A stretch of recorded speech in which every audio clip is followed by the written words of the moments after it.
Right now, you are looking at two incredibly underrated towers. The Marine does a ton of damage as well as having a ton of utility with the Chinook and the Downdraft, and Rosalia is an incredibly powerful hero that will not only give you a good discount on your military and ace towers, but can do an incredible amount of damage on even really hard maps on Chimps. So that's what I'm going to be doing today. I'm going to be pairing these two together and going for Muddy Puddles Chimps with a good amount of cash spare, which is going to be super fun. For the early game, I'm going to be using a really nifty early game. It's going to be super easy and super efficient. It'll make use of the Mermonkey, and it kind of just goes straight into Rosalia and then literally straight into the Downdraft, and there's really not much else. Super easy, super useful. This Mermonkey in this position is just really damn good. It's going to take a little bit of micro, but honestly, this might be able to be something that you could black border. It might be a little bit more inefficient than, I don't know, whatever black border strategy is out for the early game, but I remember way back in the day when I first black bordered Muddy Puddles Chimps,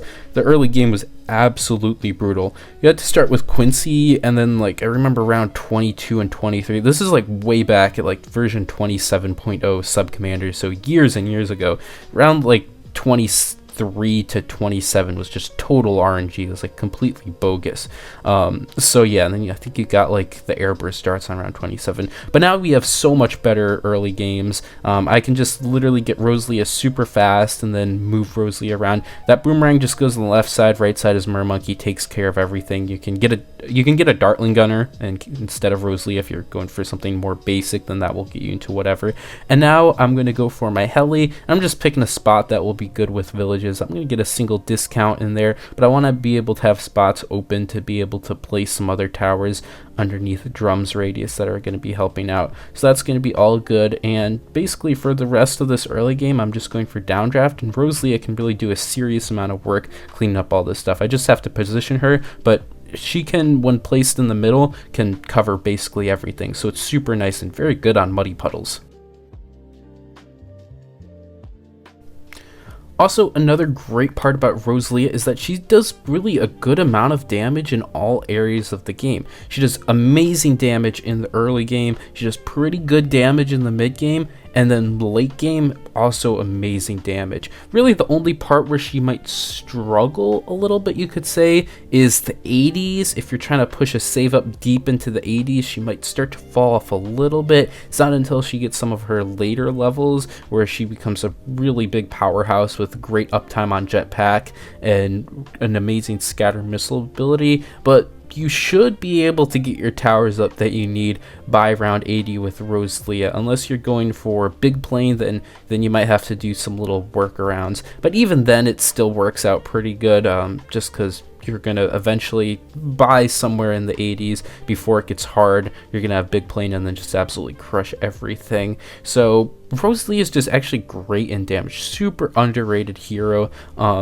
I think most people kind of get turned off for it because you have to like do a bunch of micro with helis and stuff, and it just becomes a little bit convoluted, but I think that's actually completely wrong. There's strategies with Rosalia that really are super micro free. You kind of just place everything down. I'm mainly talking about Apache Prime. Super easy to get Apache Prime before round 80 with Rosalia, and then from there literally everything is just so easy. In my 25k sub special, I kind of just did a random one-off black border with Rosalia Apache Prime, totally free, easiest thing in the world. So really great there. Now for this strategy, it is a little bit of an issue saving up for a Marine, you could guess, because I don't really have any damage besides the fact that Rosalia will actually be enough to be able to do this fairly easily. This wasn't super hard. I was able to get Marine by round 61 kind of without an issue with just Chinook and Rosalia doing damage. The Chinook Downdraft is absolutely incredible, by the way, if you haven't noticed, so that kind of was able to do that. So if you're going to be going for like this strategy, it might be a little bit tricky to get the Marine up,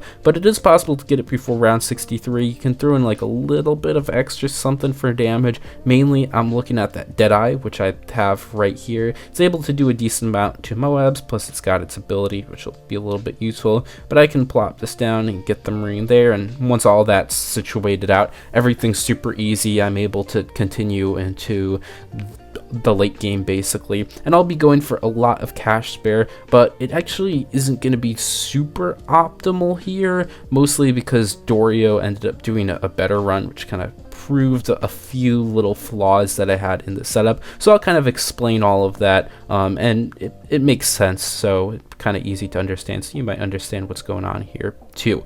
But basically for the late game, it's really just going to be Rosalia and the Marine doing everything, plus the big trick that's going to be coming up on round 100 is that I'm going to need to stack 2 kinetic charge abilities, which is Rosalia's level 10.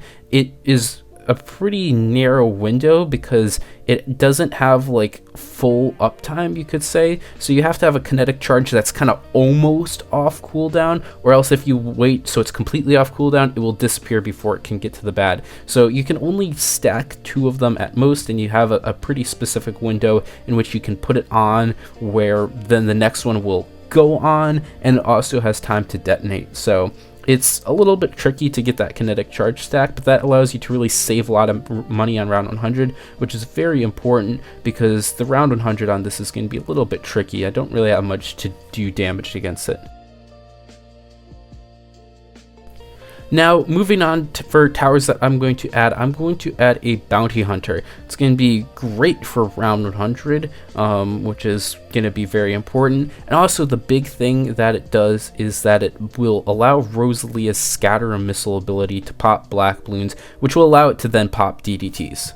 And this is actually one thing that Doreo ended up cutting. For the round 100 damage, I'll talk about that later on what he did for that. But basically, with a whole lot of RNG, particularly against round 95, it is possible to do it without the assistance of having the scatter missile ability pop DDTs. 95 was pretty close, and I had that relentless glue too that he also had. So it was really just RNG, getting a crazy RNG on relentless glue and Rosalia's knockback ability, which is pretty much kind of crazy. That's a lot of RNG, and did I want to deal with that? I don't really know, so I probably would have never gotten rid of that bounty hunter regardless. He did have the Sabo and relentless glue. That's 2 very important things. He cut the primary training, which I guess is kind of cuttable. Round 97, I'm trying to make sure I have my abilities back, but he also was able to beat round 98 without a Abyssal Warrior, which I ended up having.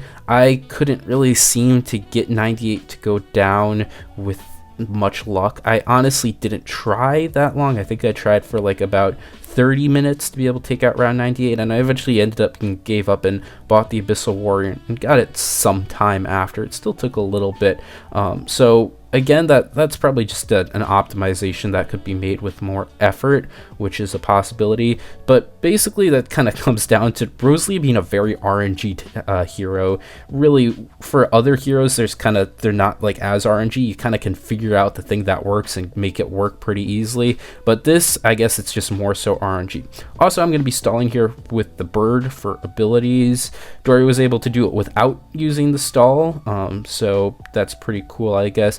I kind of had trouble getting the stall, so maybe that's probably just a skill issue on me, because that's not something that's completely RNG, you could say. But the bird is kind of cheap. It didn't really waste that much money. It's like maybe $700, maybe $1,000, I don't know, something like that. Now for round 99, this round is kind of just the same thing. I use my abilities and take it out. This one was a lot of RNG. Kind of just had to sit there and do the exact same thing for like 30 minutes or something and hope it works. Even with scatter missile, it took me a bit of a time, so I'm not really sure how long Doreo spent to do that, to beat it without having scatter missile popping black balloons, but I guess that's pretty cool. And now going into around 100 with 87k spare, that seemed pretty good until I ended up being short on round 100 damage, even though I do have the 2 scatter missiles, no, not scatter missile, kinetic charges stacked, which is really great, so I got a ton of extra damage out of that. I did need more damage for round 100. So for reference, Doreo's run was 91,000 cash spare. I would have actually been close to that with this approach, using the bounty hunter if that worked, but unfortunately I needed to buy the twin 6 for it, so it only ended up winning with 80,000 cash spare. So a bit unoptimal. Doreo's approach definitely was better. I'll put that up, I think, like here right now for reference. a lot of these just kind of came down to RNG. The only really skill issue, I guess I would say, is the stalling. Not being able to get the stall without having an owl is something. But one thing that I did do better is having the foam with discount instead of discount and 220 village. It's actually cheaper, so I guess I'm crazy good at that part, but whatever. The round 100 was kind of unfortunate because it would have been really nice to get like an 89,000 cash spare with just the bounty hunter, but unfortunately I had to get a Twix to beat that. Thanks for watching. If you want to help out the channel, you can check out these new videos, like and subscribe for more content, support the channel by becoming a member, and joining the Discord to chat with the community. Bye!